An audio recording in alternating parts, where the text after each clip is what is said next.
Obesity यानी कि मोटापा क्या होता है, क्यों हो जाता है किसी किसी को इतना वेट गेन और उसके क्या इफ़ेक्ट्स होते हैं हमारी बॉडी पे।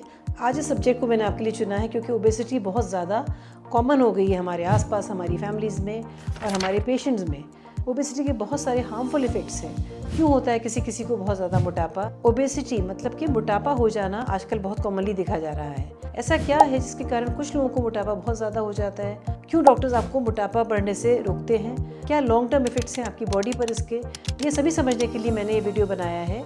वीडियो के एंड में आप जानेंगे कि ऐसे क्या तरीके हैं जिनसे आप मोटापा होने से रोक सकते हैं। मैं हूँ डॉक्टर ज्योति मिश्रा, गायनेकोलॉजिस्ट। अगर हमारे शरीर का फैट जो नॉर्मल लिमिट से ज़्यादा हो जाए तो हम कहते हैं ये ओबेसिटी है, यानी कि मोटापा है। कुछ अमाउंट का फैट हमारी बॉडी में होना बहुत ज़रूरी है क्योंकि हमारे बॉडी के बहुत सारे फंक्शंस डिपेंड करते हैं बॉडी के फैट के ऊपर, पर इसकी मात्रा सीमित होनी चाहिए। ये एक सीरियस बीमारी इसलिए है क्योंकि मोटापे के कारण कुछ डायरेक्ट और इनडायरेक्ट सीरियस इफेक्ट्स आपकी बॉडी पे हो सकते हैं जो आपके लिए जानलेवा भी हो सकते हैं। कैसे पता चलता है कि आपका वेट मोटापे की कैटेगरी में है, ओबीस है, या फिर आप नॉर्मल वेट के हैं? इसको डॉक्टर्स करते हैं BMI से, बॉडी मास इंडेक्स, जिसमें मरीज़ के वजन को उस हाइट के हिसाब से नापा जाता है। इससे हम पता करते हैं आपका वजन नॉर्मल रेंज में है, ओवरवेट है, ओबीज है या मॉर्बिडली ओबीज है, यानी कि बहुत ही सीरियस, बहुत ज़्यादा आपका वजन बढ़ चुका है। दूसरा तरीका होता है आपकी वेस्ट की सर्कमफ्रेंस, मतलब हमारी कमर की, अगर हम फीते से नापे तो हमारी कमर की गोलाई कितनी है उसका हम रेशो देखते हैं आपकी हिप की सर्कमफ्रेंस से। इससे भी अंदाज़ लगता है कि क्या आप मोटापे की कैटेगरी में हैं। अगर लेडीज़ के वेस्ट की सर्कमफ्रेंस, कमर की सर्कमफ्रेंस 35 इंच से ज़्यादा है और मेल्स की 40 से ज़्यादा है तो हम कहेंगे आप ओबीस कैटेगरी में हैं। ऐसे में डायबिटीज़, ब्लड प्रेशर, ये सभी बीमारियां होने के चांसेस बढ़ जाते हैं। क्या कारण है मोटापे के, समझते हैं इस बात को। सबसे पहला कारण है अनहेल्दी लाइफस्टाइल, जहाँ पे कॉम्बिनेशन है बहुत ज़्यादा ईटिंग हैबिट्स ख़राब हैं, यानी कि प्रोसेस्ड फूड खाना, सॉफ्ट ड्रिंक्स लेना और बहुत ज़्यादा फैटी खाना खाना, और सीडेंटरी लाइफस्टाइल यानी कि फ़िज़िकल एक्टिविटी नहीं है, लेटे रहना, टीवी को देखते रहना, मोबाइल पे गेम्स खेलते रहना। तो bad eating habits and poor physical activity की कॉम्बिनेशन को हम कहते हैं बैड लाइफस्टाइल। दूसरा कारण होता है जेनेटिक। कभी कभी पेरेंट्स और उनके बच्चे, सभी एक फैमिली के लोग बहुत ज़्यादा मोटे होते हैं। ये इसलिए होता है कि कोई पर्टिकुलर जीन होती है जो वो कैरी कर रहे हैं, जो आपकी एपेटाइट को, आपके हंगर को कंट्रोल करती है। थर्ड कारण होता है स्ट्रेस। स्ट्रेस अगर बहुत ज़्यादा है तो कॉर्टिसोल हार्मोन रिलीज होता है जो हमारे हंगर को अफेक्ट करता है। स्लीप, अगर आपकी स्लीप मिनिमम 7 आवर्स जो रिक्वायरमेंट है उतनी नहीं है तो आपकी बॉडी में ऐसे हार्मोन्स रिलीज होंगे जो हमारे हंगर कंट्रोल करने वाले हार्मोन्स के साथ इंटरफियर करेंगे। कुछ दवाइयाँ होती हैं जैसे कि स्टीरॉइड्स जो कि वजन कराते हैं। कुछ underlying hormonal problems, underlying health conditions होती है जैसे कि PCOS जिसको कहा जाता था, जिसको हम आज कहते हैं पॉली एंडोक्राइन मेटाबॉलिक सिंड्रोम। इसमें भी हार्मोन इम्बैलेंस हो जाने के कारण पेशेंट का वजन बहुत ज़्यादा बढ़ने लगता है। फिर डिसेबिलिटी हो सकती है, जहाँ मरीज़ चल फिर नहीं पाते तो अपनी कैलोरीज को बर्न नहीं कर पाते, ऐसे में भी वजन बढ़ने की संभावना बढ़ जाती है। क्या कॉम्प्लिकेशंस हैं ज़्यादा वजन होने के? कुछ इफेक्ट्स डायरेक्ट हैं और कुछ इनडायरेक्ट हैं।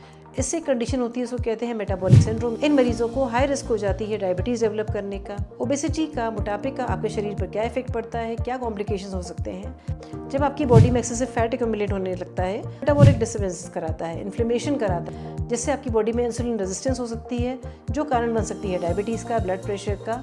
इस पूरी कंडीशन को हम कहते हैं metabolic syndrome, obesity with diabetes and high blood pressure. इनके कारण आपको कार्डियोवैस्कुलर डिजीज हो सकते हैं जिसमें कि हार्ट अटैक आता है, स्ट्रोक मतलब कि पैरालिसिस हो जाना, फैटी लिवर होना, फैटी लिवर बहुत ज़्यादा हो जाए तो सिरोसिस भी हो सकती है, गॉल ब्लैडर, पित्त की थैली में स्टोन्स बन सकते हैं, किडनी डिजीज़ हो सकते हैं, और लेडीज़ में ये फर्टिलिटी को अफेक्ट कर सकता है। प्रेगनेंसी ठहरे में बाधा आ सकती है, मिसकैरेजेस बार बार हो सकते हैं और प्रेगनेंसी रिलेटेड बहुत सारे कॉम्प्लिकेशंस भी हो सकते हैं। ओबेसिटी के कुछ डायरेक्ट इफेक्ट्स भी होते हैं जैसे कि जोड़ों में दर्द होना, इसको हम कहते हैं arthritis, back pain, sleep apnoea मतलब सोते में हमारी बीच बीच में सांस रुक जाना क्योंकि हमारी ये वाली स्पेस बहुत छोटी हो गई है। अल्जाइमर्स डिजीज़, यहाँ पे ओल्ड एज के साथ फॉरगेटफुलनेस आने लगती है, ये सभी बहुत ज़्यादा एग्रेवेटेड होती हैं अगर किसी को ओबेसिटी भी है। मैं एक बहुत ही खतरनाक बात बताने वाली हूँ। जो लोग बहुत ही मॉर्बिडली ओबीज हैं, बहुत ज़्यादा वजन है, उनका समय से पहले मतलब कि प्री मैच्योर डेथ होने के चांसेस भी बढ़ जाते हैं। अगर आप ओबीज कैटेगरी में आ गए हैं तो उसका ट्रीटमेंट कैसे हो? आप डॉक्टर के पास जाएंगे, डॉक्टर आपकी डिटेल हिस्ट्री लेंगे, आपका वेट गेन ओवर कितने मंथ्स, कितने ईयर्स में हुआ है, क्या कोई ऐसी दवाइयाँ थी या आपकी ईटिंग हैबिट्स अभी कुछ सालों में ओवरऑल ख़राब हो गई हैं, फिजिकल एक्टिविटी कम हो गई है, क्या कोई डिसेबिलिटी थी, कोई फ्रैक्चर था जहाँ बेड रिडन थे। इस तरह की सभी बातों को समझने के बाद आपके लिए एक प्लान बनाया जाता है। ओबेसिटी का कोई फिक्स मेडिसिन नहीं है, हर पेशेंट के हिसाब से उसके लिए प्लान बनाया जाता है जिसमें बहुत सारे लोग इन्वॉल्व हैं। एंडोक्राइनोलॉजिस्ट की भी ज़रूरत हो सकती है, हमको फिजिशियन की भी ज़रूरत हो सकती है, इसमें डायबिटोलॉजिस्ट भी हो सकते हैं और आपके जिम इंस्ट्रक्टर भी हो सकते हैं। आपकी डाइटरी हैबिट्स, आपकी चॉइसेस के हिसाब से आपके लिए डाइट बनाई जाती है और वेट लॉस के लिए हमको कोई particular diet, weight loss diet follow करनी पड़ती है। आजकल इंटरनेट पे बहुत सारी डाइट्स अवेलेबल हैं, dash diet, intermediate fasting, Mediterranean diet, only fruits diet. आपके लिए जो सबसे अच्छा हो वो कीजिए, पर आपको ध्यान रखना है कि आपके न्यूट्रिशनल डेफिशिएंसीज नहीं होनी चाहिए। आप इतनी ज़्यादा डाइटिंग ना करें कि आपको विटामिन की कमी हो जाए, विटामिन डी कम हो जाए, जिससे आपके फ्रैक्चर्स के चांसेस बढ़ जाएंगे। सो मेक श्योर अगर आप डाइट का प्लान बना रहे हैं तो डाइटिशियन या किसी प्रॉपर गाइड के साथ ही अपना डाइट प्लान तैयार करें। फिजिकल एक्टिविटी भी आपके लिए क्या ज़रूरी है, बेसिक फॉर्मूला यही है जो कि बहुत सिंपल है। जो हम खा रहे हैं उससे ज़्यादा अगर हम बर्न करेंगे तो ही हम नेगेटिव बैलेंस में जाएंगे और तभी हमारी बॉडी का जो एक्यूमुलेटेड फैट है वो कम होना शुरू होगा। तो आपको इसके लिए अपनी फिजिक के हिसाब से, अपनी सराउंडिंग के हिसाब से आपको फिजिकल एक्टिविटी बढ़ानी होगी। कई बार पेशेंट्स गिव अप कर देते हैं, इसलिए आपको इसके लिए आपको एक मेंटल हेल्थ सपोर्ट भी चाहिए होगा। थेरेपिस्ट के फॉर्म में आपको गाइड करेगा और आपको मोटिवेटेड रखेगा। इसके बाद कुछ चीज़ें ऐसी हैं जो डॉक्टर्स ही देते हैं, कुछ खास दवाइयाँ हैं वेट लॉस की, पर जस्ट वजन कम करने के लिए वेट लॉस की दवाई किसी डॉक्टर से लिखवाना सही नहीं है।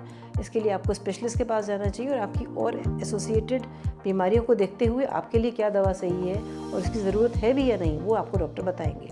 उसके बाद का स्टेप आता है बेरियाट्रिक सर्जरी, जहाँ पर आपके स्टमक के वॉल्यूम को कम कर दिया जाता है। इसके लिए बहुत सारे ऑपरेशंस हैं, वो भी सिलेक्टेड ग्रुप के लिए ही किए जाते हैं और किसी भी चीज़ में खतरा हो सकता है। इसलिए सबसे इम्पॉर्टेंट है अगर हम ओबेसिटी को प्रिवेंट कर सकें। प्रिवेंशन के लिए आपको शुरू से ही अपनी healthy diet, proper exercise, sleep और स्ट्रेस फ्री रहने का ध्यान रखना होगा। लेडीज़ को हम देखते हैं जो मीनोपॉज के आसपास आती हैं, उनके पास ये इस तरह की ओबेसिटी बढ़ने लगती है, दे आर वेरी वरीड कि हमारा तो टमी फैट बढ़ रहा है, वही डाइट है फिर भी हम मोटे होते जा रहे हैं। इस समय आपकी बॉडी में बहुत सारे हार्मोनल चेंजेस होते हैं, इसलिए जो मेटाबॉलिज्म आपकी पहले थी, आप कुछ भी खा के डाइजेस्ट कर लेती थी, आपकी बॉडी उसको मेटाबोलाइज करके बर्न कर देती थी, अब वो नहीं हो रहा है। अब सारी चीज़ें अंदर आके एक्यूमुलेट ज़्यादा हो रही हैं, इसलिए आपको फिजिकल एक्टिविटी बढ़ानी होगी, स्ट्रेंथ ट्रेनिंग करनी होगी और खाने में बहुत ही चूजी होना पड़ेगा। You have to avoid sugars, you must avoid white sugars and take more of fruits, seasonal vegetables, fibres and proteins in your diet. मेरे इस वीडियो में आपने समझा ओबेसिटी क्या है, उसको डॉक्टर्स कैसे पहचानते हैं बीएमआई और वेस्ट सर्कमफ्रेंस देख के, क्या कारण है ओबेसिटी के।